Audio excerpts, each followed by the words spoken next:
This kit came with this stuff here. Now I gotta figure out what this stuff's all gonna go for, or where everything goes. And these I'm not too sure. I gotta find out. And I got the washers with bolt and nuts. I have a little one right here too. I got this, which is gonna be the whole result from this. This is gonna be from this. I got these for the bushings. So these washers, I believe, go on top, and these go on the bottom, or vice versa. I forgot. And then I have this. So let me go ahead and take all this stuff off and try to figure this out. I'm gonna try to remove the assembly out. I have this tool here that's mainly for removing clips. So I'm going to try to see if that works better for removing the shifter cable. So I'm going to take all this off.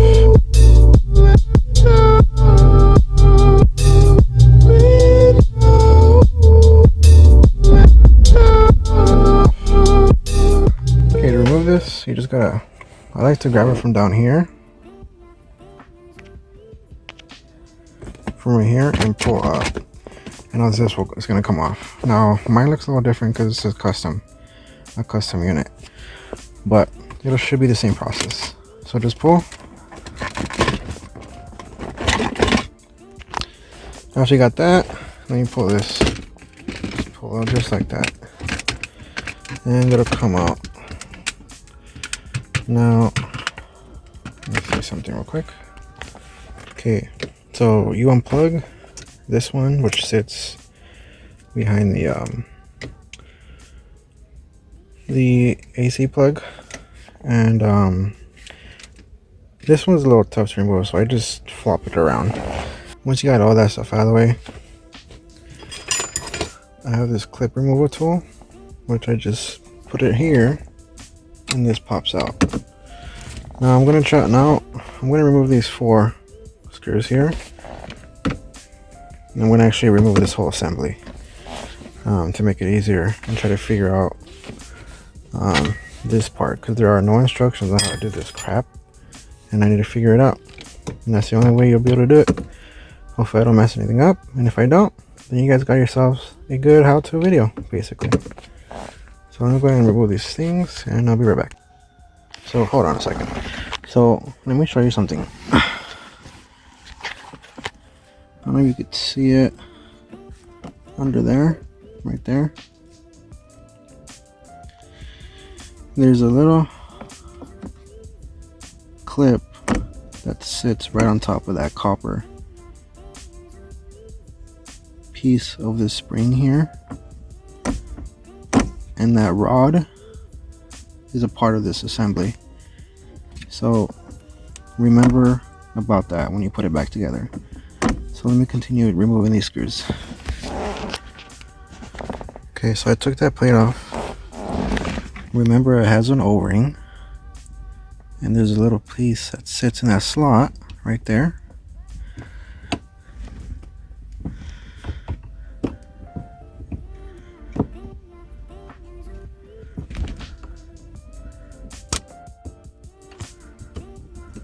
Give me 1 second. Okay, so I got it out.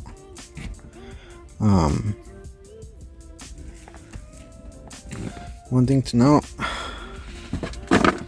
is, let me see if you could see that. So there's that rod, right? You kind of have to pry it up a little bit. Try to remove it from the inside of that right there. You see that little groove? So that rod sits in there. I don't want to stay stuck in there. Okay, so you have 2 of these little bolts and nuts, and so the silver one is the one that's going to actually go on the actual shifter assembly and go through the existing hole that's right there. Now they do provide you with a drill bit And so the drill bit, let me go ahead and let me put this on here and then I'll show you right now. All right, so it has that bolt, right? And on the side it has another hole, but that bit that they provide you with, you have to make it. So make sure that you have a drill that's compatible with the drill bit and just drill it out. Okay, so the hole is now drilled through. As you can see, there's going to be a lot of little metal shavings, so that's one reason why I took this assembly off, because I didn't want to get any of the shavings inside the car. Since I'm inside, I could just vacuum it a lot more easier than I can inside the car. Anyways, I'm going to go ahead and put the supplied washer and nut on that, and then I'll go on to the next step.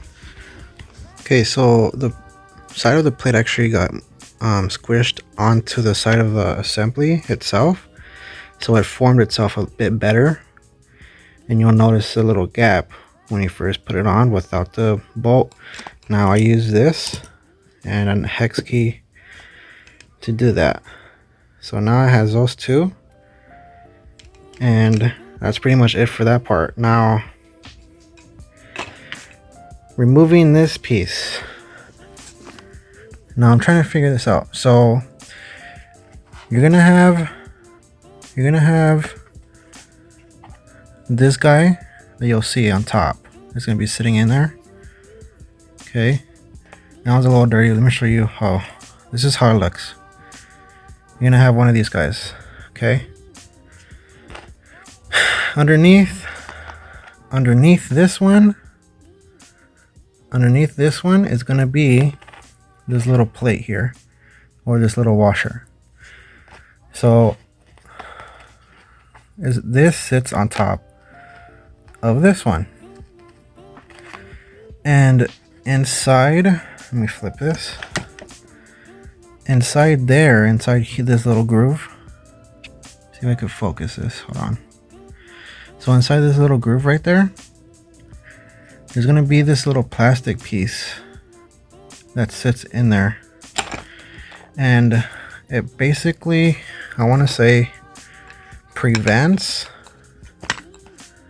this from hitting all the way to the top. I don't know if that makes sense. So right now I'm stuck on removing this, so let me try to figure this out and I'll be right back. Alright guys, so I figured this out. So basically it has a little spline right there. I don't know if you could see it. Let me see if I can focus the camera. So you can see that spline right there. So you have to kind of hammer it out. Now, I didn't use a hammer. I used channel locks. So I just literally, what I did was I pushed it in.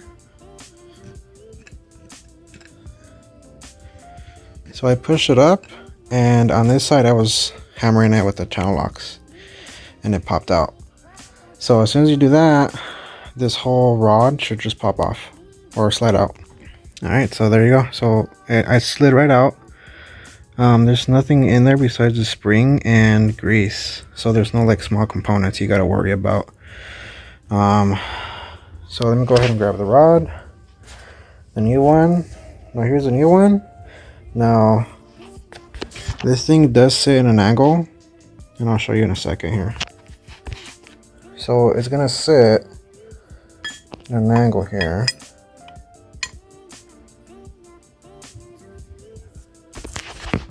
So instead of sitting straight, it's gonna sit like sideways, something like that. So you're practically gonna do the same thing, but in reverse. So just hammer this side in. Keep in mind that you want to try to keep this. Let me see. Wait, hold on a second. Let me do this again. So keep in mind that you want to keep this inside the groove.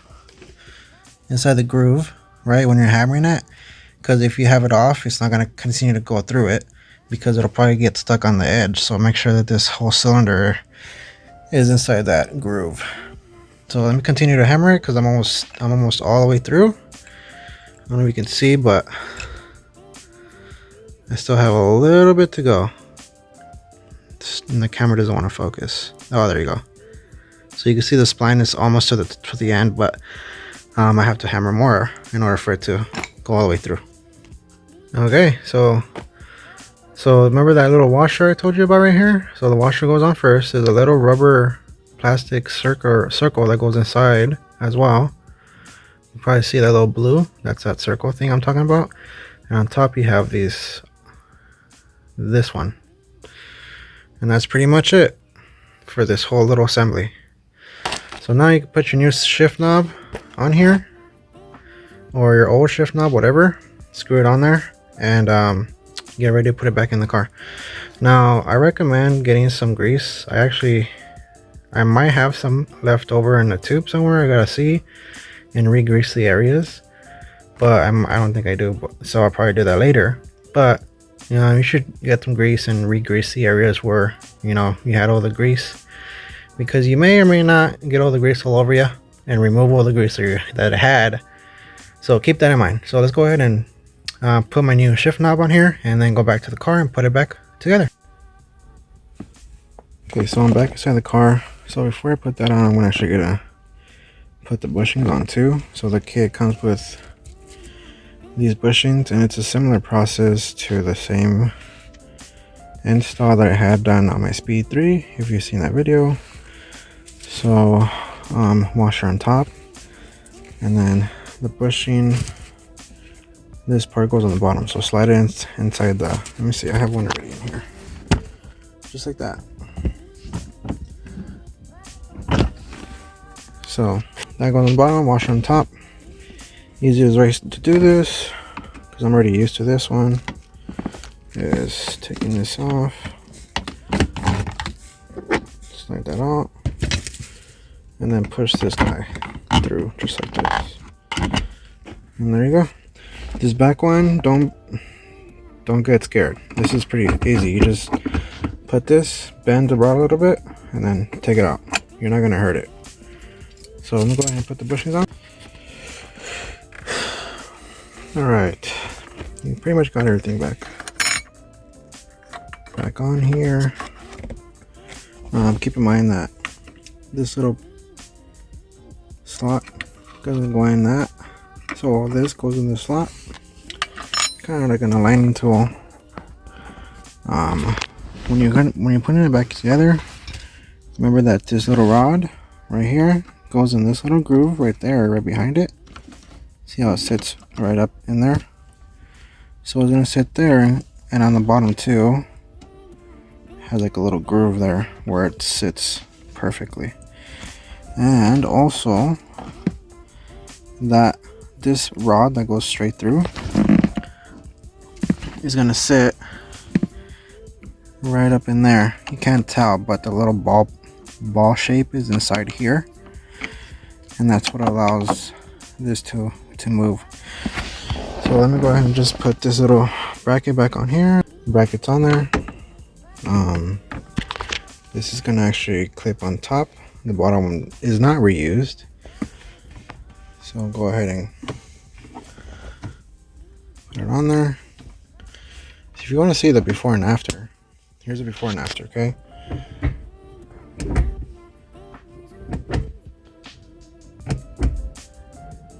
so let me see if I could, I don't know if I can measure this. I don't know if I can do this by myself.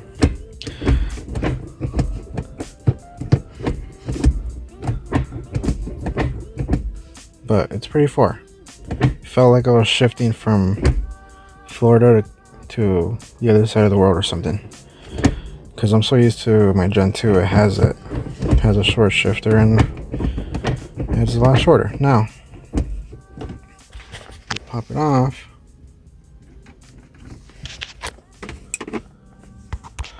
And you put it on the top one. That's it.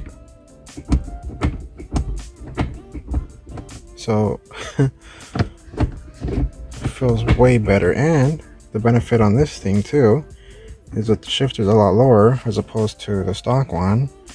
So the stock one was about, yeah, see, you see the difference there? That's pretty much where it would be. So it'd be a little higher. Now it's a little shorter. So a combination of the shorter shifter and this little plate, you could call it, feels a lot better, and it'll give it more of a sportier feel. This is actually, oh, apparently it's more beneficial than the shift plate. They don't really have like a whole short shifter assembly like they do for the Gen 2s. So this is going to be the best that you have for the 6s. Now, if you did everything correctly,